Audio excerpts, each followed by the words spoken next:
Good evening साथियों। मैं are के शर्मा एसएसटी वाला के इस यूट्यूब चैनल पर आपका स्वागत अभिनंदन करता हूं।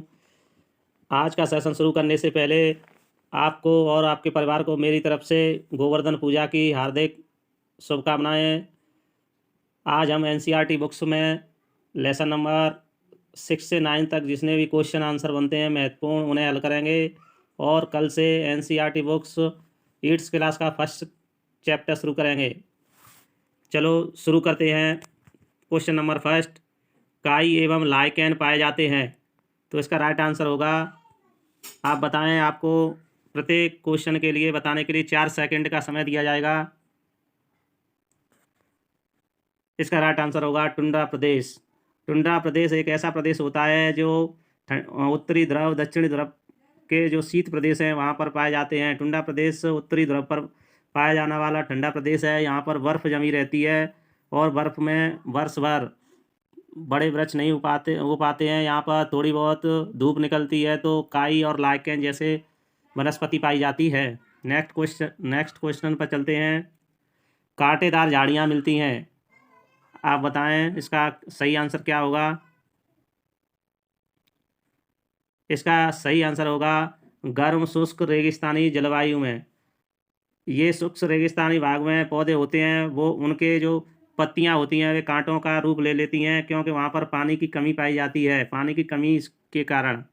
नेक्स्ट क्वेश्चन नंबर थर्ड, शंकुधारी वन की एक महत्वपूर्ण वृक्ष प्रजाति है।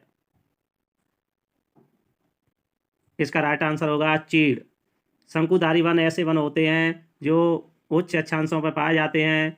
इनकी आकृति इस प्रकार की होती है, आपको पता होगा, क्योंकि ये भी अपने जो आकृति है उसे मौसम के अनुकूल बना लेते हैं। क्योंकि जब इन बर्फीले प्रदेशों में उच्च अक्षांशों पर बर्फ़ गिरती है, इस वजह से इनकी पत्तियां नुकीली होती हैं आकृति, जिससे बर्फ़ इनकी पत्तियों पर नहीं जमती और नीचे खिसक जाती है, इसलिए इन्हें शंकु जैसी आकृति होती है। शंकुधारी वन कहा जाता है। चीड़, देवदार, फर, ये क्या है, महत्वपूर्ण शंकुधारी वन है। शंकुधारी वनों को टेंगा वन भी कहा जाता है। नेक्स्ट अगले क्वेश्चन पर चलते हैं। स्टेपी घास स्थल पाए जाते हैं। तो इसका राइट आंसर होगा, ये मध्य एशिया में पाए जाते हैं। जो शीतोष्णकटिबंधीय घास है, शीतोष्णकटिबंधीय घास को मध्य एशिया में स्टेपी कहा जाता है। अगले क्वेश्चन, टूकन क्या है। टूकन एक क्या है, पक्षी है। अगला क्वेश्चन है, मैनयोक कहाँ का प्रमुख भोजन है। मैनयोक कहाँ का है, ये हमने पढ़ाया चुके हैं बच्चों, तो इसका अमेजन।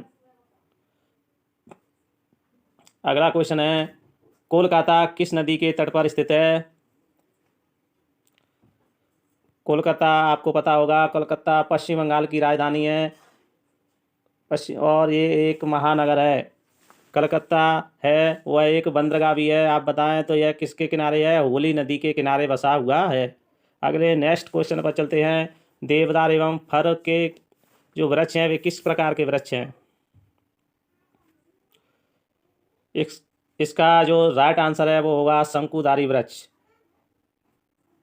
अगले क्वेश्चन पर चलते हैं। बंगाल टाइगर कहाँ मिलते हैं।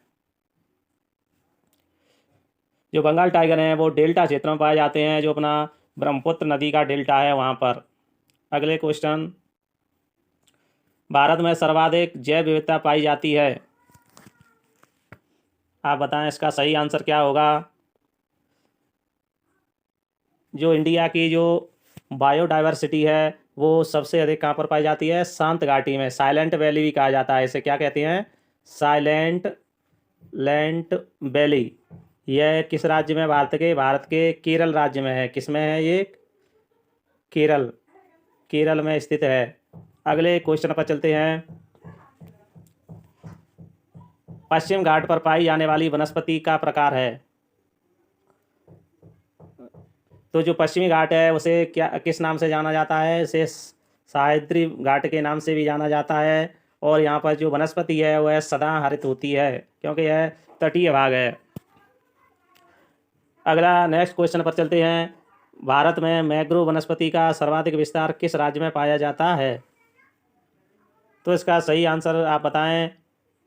जो मैंग्रोव वन है उसका सर्वाधिक विस्तार कहाँ पर पाया जाता है? डेल्टा भागों में पाया जाता है। तो इसका राइट आंसर होगा पश्चिम बंगाल में जो सुंदरवन डेल्टा है वहाँ पर, कहाँ पर? सुंदरवन डेल्टा में मैंग्रोव वन पाए जाते हैं। और जो सुंदरवन डेल्टा है वो गंगा और ब्रह्मपुत्र नदियों के बनाए हुए मैदान को कहते हैं। इसे सुंदरवन डेल्टा कहा जाता है क्योंकि यहाँ पर सुंदरी नामक वृक्ष भी पाए जाते हैं।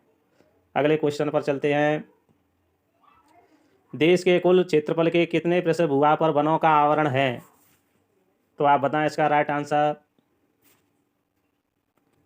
देश के कुल 21.02% भाग पर वन है और जो वन नीति है उसके अनुसार 33% भाग पर वन होने चाहिए। अगले क्वेश्चन पर चलते हैं। निम्नलिखित में से किसे विश्व के फेफड़े की संज्ञा दी जाती है?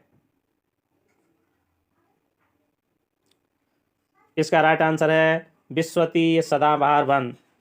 और जो आपने ये भी पढ़ा होगा कि अमेजन के वनों को भी विश्व के फेफड़े कहा जाता है। तो आप इससे ये भी समझ सकते हो कि जो अमेजन के वन हैं वे विषुवत रेखा के जो विषुवत रेखीय क्षेत्र है वहाँ उसी क्षेत्र में अमेजन वन आते हैं। ये क्या है? 0 डिग्री अक्षांश रेखा है और 10 डिग्री उत्तरी अक्षांश और 10 डिग्री दक्षिणी अक्षांश को विषुवत रेखीय प्रदेश कहा जाता है। और जो अमेजन नदी के जो जंगल हैं वो भी किस में आते हैं? इसी विषुवत रेखीय भूमध्य रेखीय प्रदेश में के अंतर्गत ही आते हैं। और जो अमेजन के वन हैं वो संपूर्ण पृथ्वी का 20% ऑक्सीजन, कितनी? 20% ऑक्सीजन अकेले उत्पादित करते हैं। इसलिए उन्हें सदाबहार वनों को, विश्वतीय सदाबहार वनों को विश्व के फेफड़े कहा जाता है। अगले क्वेश्चन पर चलते हैं।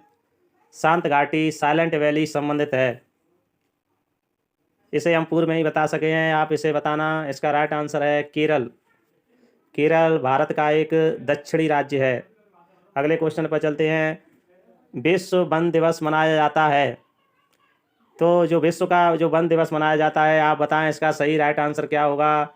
इसका राइट आंसर होगा 21 मार्च को। जो महत्वपूर्ण फैक्ट है उन्हें भी हम देख लेते हैं।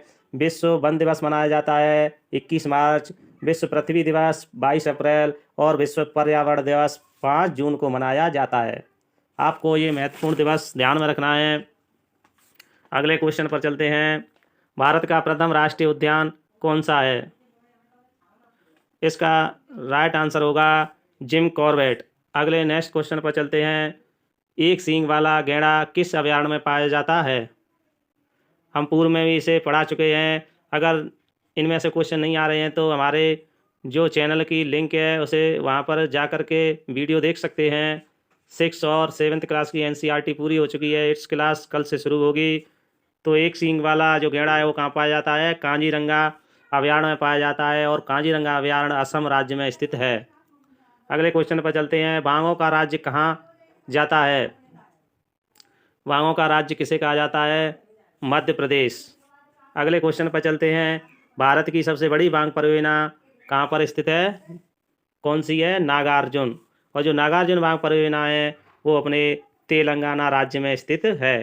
तेलंगाना राज्य की राजधानी कौन सी है? हैदराबाद। अब आप कहोगे कि हैदराबाद तो आंध्र प्रदेश की है। नहीं, आंध्र प्रदेश से अलग होकर राज्य बना तेलंगाना। अब आंध्र प्रदेश की राजधानी क्या है? अमरावती। ये भी महत्वपूर्ण क्वेश्चन है। आंध्र प्रदेश की राजधानी कौन सी है? अमरावती। आशा है आपको सब क्वेश्चन समझ में आए होंगे। अगर कोई क्वेश्चन नहीं समझ में नहीं आया हो तो कमेंट में ज़रूर लिखना, को समझाने की कोशिश की जाएगी।